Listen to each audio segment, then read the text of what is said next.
I was up day and night, but 3 weeks was just not enough. I took the exam and failed it by 10 points. Let me tell y'all how the devil get busy, because y'all thought this was the end of the story. No, we ain't finished. I'm gonna tell you how I sacrificed to pass, not sacrifice to fail. You're gonna really commit this time. You're gonna really make a schedule for 3 months. You're gonna stick firm to that schedule. You're gonna make your own study materials. You're not taking that class again. You're gonna do everything else outside of taking that class to pass this exam. Hey y'all, this is Tamika, the face behind Heyyy HR, and I have a bit of a story time today. So this story time is very similar to one I did before. So telling y'all what I thought about the difference between an HR certification and an HR degree, like which one you should get first. So if you didn't check that video out, I'll definitely put it down in the description box, because this one's slightly different. I'm gonna tell y'all all these sacrifices I took just to become certified.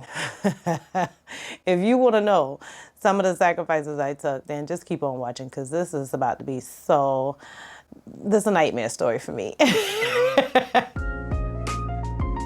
If you've already seen some of my videos, and you know that I've already told you about me failing the exam the first time I took it. It really has been 3 attempts I've tried to take this exam. First, I tried to take the HRCI exam. HRCI told me, hey girl, you ain't got enough experience, you don't meet minimum requirements, blah, blah, blah. And then SHRM came up with their own exam. So I was like, okay, cool. I want to be the first test takers to be like, yeah, I took the very first SHRM exam, da, da, da. I didn't have the money, I was broke. So I was like, all right, first thing you got to do is find the money. So I went and asked my job at the time, my HR director. And so first she gave me the money to take the exam and the study materials for the exam. Then I realized I really could use a lot more like help. And I saw all of these advertisements where I can take a course that's local here in Charleston, South Carolina. So I went to Trident, which is our local technical school. And I was like, all right, they got a course, but that's too expensive. So the job paid for that too. So the job paid for me to sit for the exam. They paid for the actual exam, study materials, and they paid for me to take this course. The most surprising part was like, they never even asked me for like, hey, if we give you this money, you got to stay X period of time, or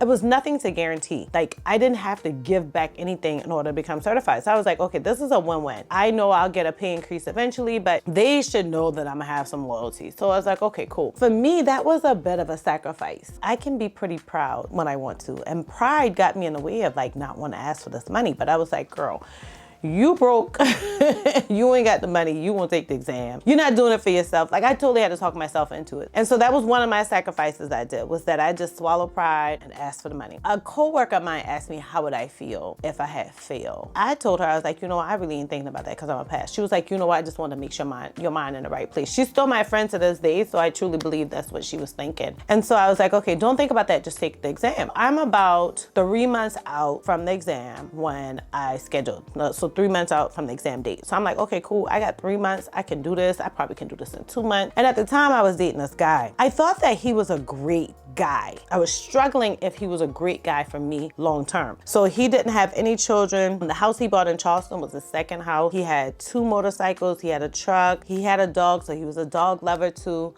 And he had a good job. He was in the military. He was actually in the Navy, and he was like an instructor for the engineers. So super smart guy. The biggest problem I found with this guy at the time was that he was an introvert. So I was like, okay, cool. Well, he's an introvert. He's super smart. It shouldn't be hard for me to tell him like, I'm taking this exam, so it's gonna be some time down the road where I can't really focus on him.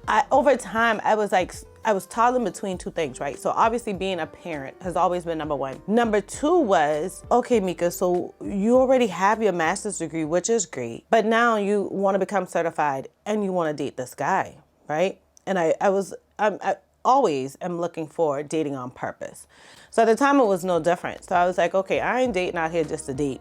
Or we're not gonna be like boyfriend, girlfriend for the next 10 years. So is this somebody I wanna keep around? And he's in the military, he's gonna move. We had about 1.5 years before he was to move again. So I was like, okay, cool. I got time to like feel this relationship out before I commit to it. And I still need to take this exam.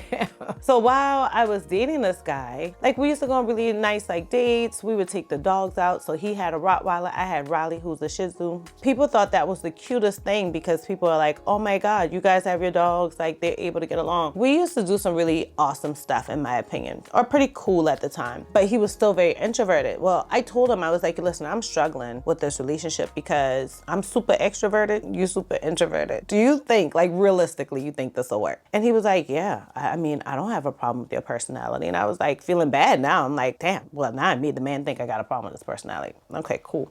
I ain't got no problem with your personality either.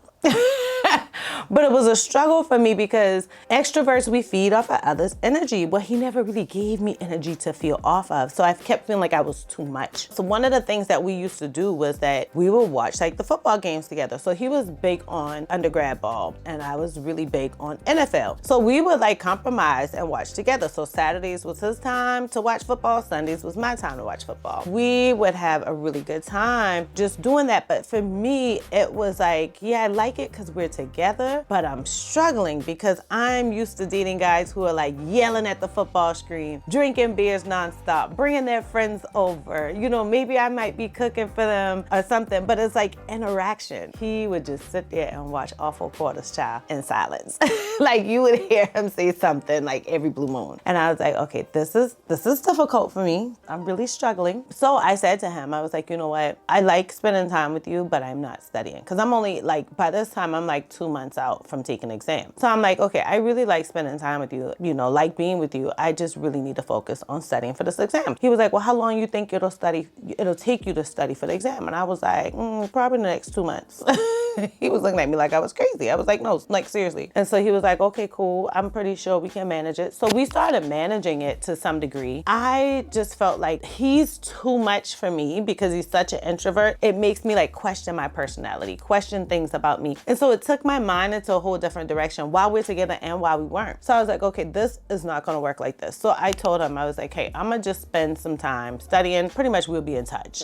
I said it in a much nicer way. And he was like, okay, cool. It went by like maybe a week or 2 weeks where I just hadn't been talking to him. It'll be like a little text here and there, but we had not been like sitting on the phone. We hadn't been doing dates or anything. I was truly studying. And so because this 2 week time had went by, I was like, okay, still need to nurture this relationship. And so I reached out to him one day and I was like, hey, and we talked on the phone for a bit. And then I was like, well, I just wanted to check on you. We haven't talked in a while. And so I just wanted to see like where your mind was on this whole thing, you know, or where your mind was like, was life okay? And he was like, yeah. And so I was like trying to ease off the phone, but you can tell he wanted to stay on. Like he kept saying different things or asking me questions or whatever. So finally I said to him, I was like, hey, I get it that you want to keep talking, but I need to start studying. And he was like, no, I get it. He was like, but I do want to see you though. And initially that irritated me because dating an introvert or dating that introvert said to me, like, if you really had want to do all of this, why didn't you say something a long time ago instead of us lamping on the phone for like 45 minutes? I could have already gotten there. But I was like, Mika, let it die. And I was like, so when you want to see me? He was like, today. I was like, okay, cool. Well, anything you want to do? He was like, well, I've been watching the football game all by myself. So I was wondering if you want to come over and watch it with me. Well, I said, well, I know I won't get there before the game starts. I said, but what I'll do is I'll bring my stuff to study and I'll study at your house. He was like, yeah, I was hoping you'd sit out a long time ago. We ain't talking 2 weeks. Like, you could have totally said this already, right? I pack up my stuff and I go over there because this particular weekend, my daughter was with her dad, so it really kind of worked out. So I was like, all right, I'm on the way. He's just watching the game. Again, he's an introvert. He watched the game in silence.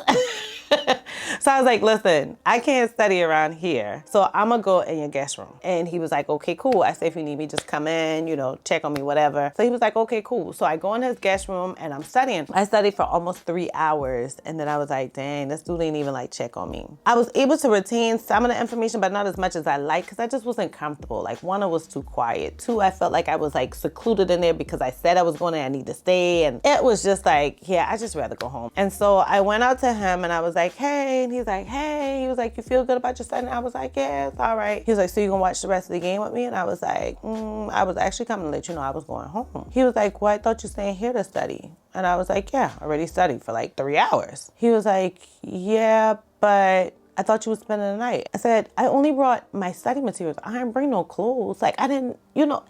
Again, this is where I struggle, like dating introverts, because I'm like, just say what you want. And he goes, well, you don't need clothes. I mean, you know, you can just wash them here and just wear the same thing tomorrow or whatever. At this time, my mind is just ready to go home. He didn't check on me for 3 hours. You didn't say a damn thing. No text message, no nothing. So I was like, well, I can stay for a little while. So I stayed and I watched like the last quarter of that game with him. We ordered some food, so I stayed a little bit longer so we can eat food. And then he won't do the do. Like, he want to give some loving. And I'm like, Lord, my mind ain't there. Like, I really need to study. I got 2 months left. I can't lie. He might have been an introvert, but his loving was good. Like, dude was not introverted up in there. He was extroverted in there. in that area. So I was like, okay, cool. We're gonna go ahead and do this. I always enjoy this. When we're done, like, of course, I don't want to just get up and leave because that feels achy.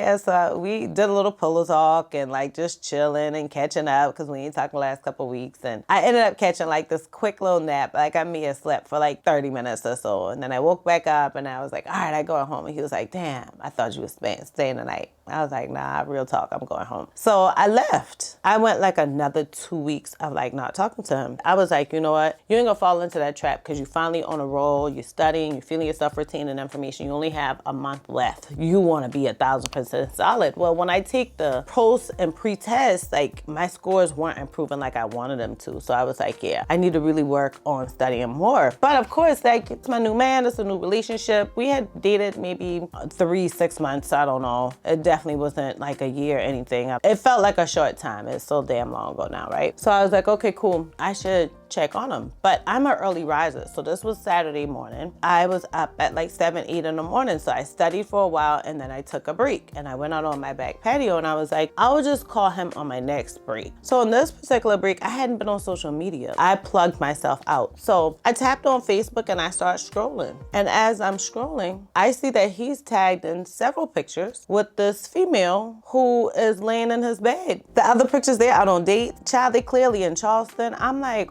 what going on? And y'all can imagine that thing took your girl head all over the place. I'm like, damn, he could have just said something. Like, what is this all about? It can't be because I'm studying. Like, I'm strolling more because sis didn't post one time. She posted several times. So she posted herself traveling from California to South Carolina. She posted the pictures of her being here and being with him. And then she posted herself traveling back to California. So by this time, I know she gone. This post went up 4 o'clock in the morning my time. So I'm like, okay, so he alone. I'm gonna reach out. So I called him and I was like, hey, and I act normal at first. And he was like, hey, and I was like, how you doing? And he was like, good. And I was like, what you doing? And he was like, just chilling, about to probably watch football again. And I said, oh, so what's the deal with this girl coming down here and being down here for a whole week and laying in your bed on the pillows I bought? And he was like, I mean, she just came to visit. I said, but all of her posts are like in the middle of the night. I said, and clearly she's in your bed at night on one of the pictures. One of them she's on in the day, another one she was on the night. Window was like right next to his bed. He got so introvert, like he hung up the phone.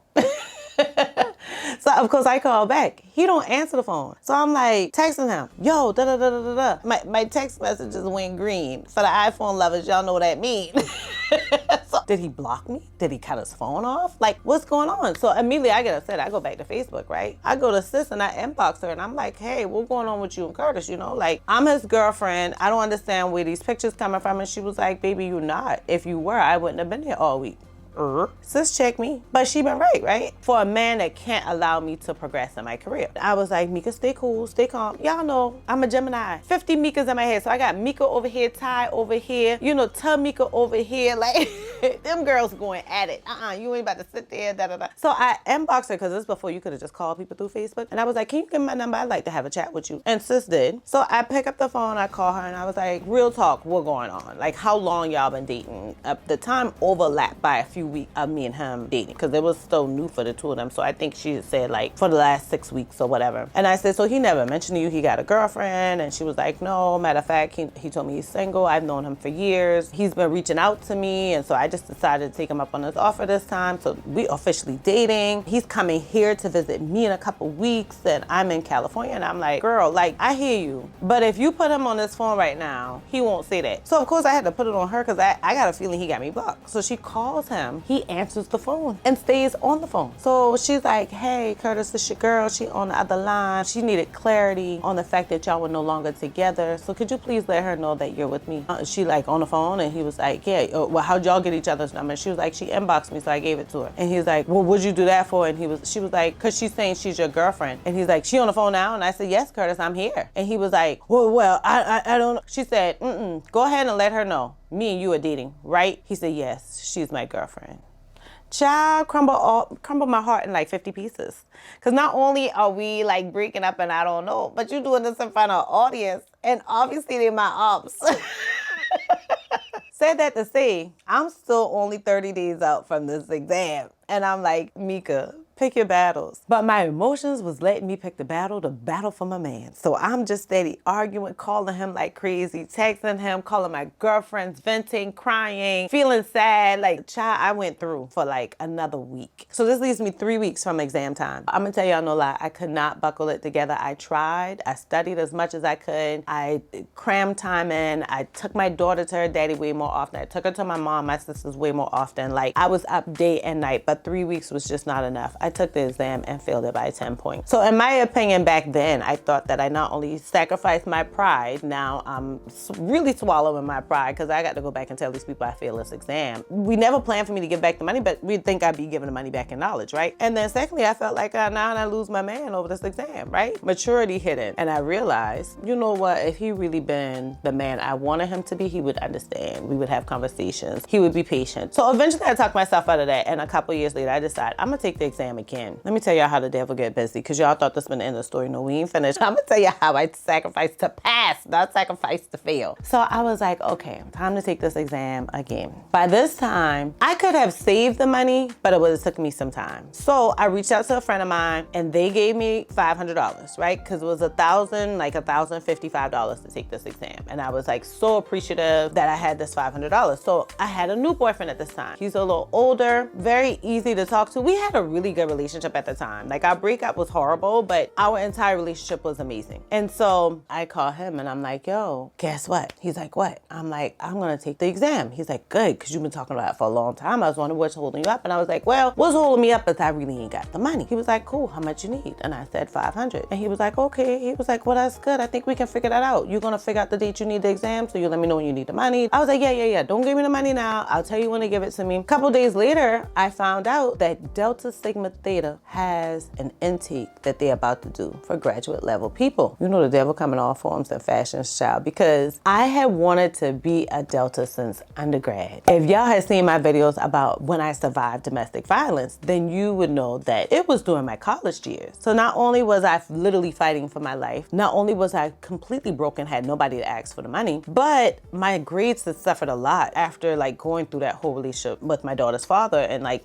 literally fighting for my life. So I couldn't pledge an undergrad because I didn't meet the minimum requirements for the GPA. Now, by this time, I already went to grad school. Amazing grades. So I'm like, I can take it now. Like, I can join now. So I'm so excited that as soon as I found out, I called my boyfriend. I'm like, yo, guess what? And he's like, what's up? I was like, you'll never believe Delta Sigma Theta has an intake in Berkeley County. He's like, okay, good. Well, what's going on? And I was like, child, I might need the money for that instead. And he was like, how much it costs to get in there? It was like $1,050. So Delta was $1,050. The exam was like $1,055. He was like, so you found more money? I was like, no. I was like, the money you already said you're gonna give me. He was like, it sounds like you need to make some decisions. I told him, I said, I was thinking I'd use the money you're gonna give me for Delta first, and then I'll get another 500 and you'll help me with my certification. They both need to be done now. I don't remember what it was, but for some reason I felt like I needed to get certified then. Like maybe I was up for a job or ready to get a new job. I don't remember what. He was like, oh, so you wanna do both? And I was like, I'd like to. He was like, Mika, think about this. You ain't even had the first 500. He was like, and I'm absolutely cool with giving you whatever. He was a very giving boyfriend, very giving. Not only was he comfortable in his career, he owned his own business. Like, I know he could have totally given it to me. He was like, but I want you to think this through because you need to commit to one. He was like, at this point, if you try to become certified, you already said that's gonna take you months to get certified. And if you try to be in a sorority, you're gonna wanna be involved. Like, just think through and then decide which one. So I was like, you're right. And so here comes time for Super Bowl. So he was like, hey, you know, we're gonna watch Super Bowl at my cousin's house. You coming over? So we planned a Super Bowl. The morning of, his niece calls him and his niece says to him, she didn't think I should be dating him. His niece didn't like me for a long time. Child, I don't even know why to this day. So that brought me frustration because he calls me the morning of Super Bowl to say, I don't think it's a good idea for you to come with me and my family to watch the Super Bowl because my niece may be there. Well, that took me through emotions. He was like, and honestly, I would love for you to be there. I just know my niece, which we both know his niece. I am worried that I won't be able to control her if you should come. So, okay, cool. I respect that. The day of the the Super Bowl was the same day of the intake meeting for Delta Sigma Theta. So I run off saying, I'm gonna go run to the Delta meeting. It runs me late for the Super Bowl game. So I finally get there, we watch the game. Afterwards, he asked me, how did the meeting go? I tell him all about how the meeting went. He was like, cool. So it sounds like you got a lot to decide. I said, yeah. He was like, okay, cool. So when you trying to do all of this? And I said, by the next like 2 days, because Delta would make you pay the money, I think in like 3 days or something. So he said, well, when you ready to make that decision, you let me know which one you're gonna do. I'm not telling you which one to do, you just let me know which one you decide. I said, oh Lord, I got a lot of pressure. So I'm thinking, and it just hit me. I was like, one, I have a very supportive man. I actually have the money. I don't have to feel bad if I don't pass, because I knew my boyfriend at the time would understand and my friend would understand. So I was like, Mika, you're gonna really commit this time. You're gonna really make a schedule for 3 months. You're gonna stick firm to that schedule. You're gonna make your own study materials. You're not taking that class again. You're gonna do everything else outside of taking that class to pass this exam. And so I told him, hey, he was like, yep, what decision did you make? And I said, I decided to take the exam to become certified. He said, you such a smart girl. I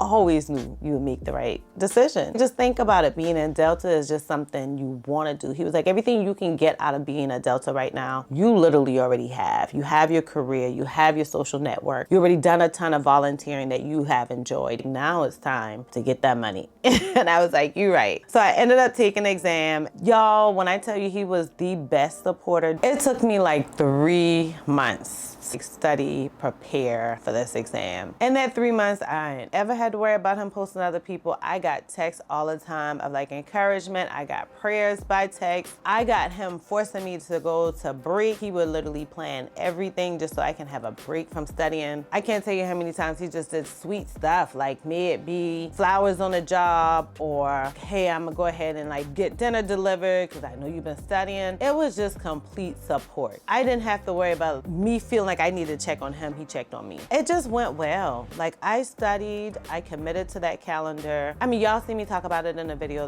where I talked about how I passed the SHRM exam, and I stuck to a plan and I literally launched it and passed the exam with no problem. For the longest, I thought I sacrificed a lot. So I thought I sacrificed pride. I thought I sacrificed a relationship. I thought I sacrificed like time with my friends. I thought I sacrificed so much, and at the end of the day, like I really didn't sacrifice anything, because everybody who knew I was studying 3 months before were like encouraging. It was just such clarity. If I wanted something for myself, people needed to be able to support me, or they didn't need to be in my circle. I also realized really sticking to a plan helped a lot too. I tell you, I went through some sacrifices to become certified, but I can't tell you enough how they were totally worth it. Yeah, I've been able to make more money. Yeah, I've been able to get more opportunities. But I think the biggest thing is that that's never a what if in my head when I present myself for anything. Never a what if. It's there. All right, y'all. I haven't done a story time in a while. I've done it in my new setup. Hope you guys like it. Hope you guys like the videos that we have coming out lately. Just keep in mind, we have tons of segments that's planned. So if you want to know like about when we're going to have amazing professional guests on to help guide you through your career, if you want to know whenever I'm going to ask you for your suggestions for the HR After Dark. HR After Dark is amazing. With HR After Dark, it is totally like the Steve Harvey Strawberry Letter. If you guys listen to Steve Harvey in the morning, then you know that they always get these letters where people telling you about this person sleeping with that one. You know, me and my husband, we've been together, and then I found out he was cheating. It's always like gossip. Steve and Miss Strawberry, they do a great job of giving feedback on how to move forward from this whole horrible situation. The same thing happened in HR. Unfortunately, we're never tested on that on any exams. It gets pretty difficult to figure out what you should do when you find out one executive member sleeping with another executive member. They both married. They're using company dollars for their endeavors. This is just a drip of 2 of the letters I have so far. So definitely join my email list, where I will send you an email with the link so that you can send me back your HR After Dark letter. So y'all, I cannot wait to see you guys on the next video.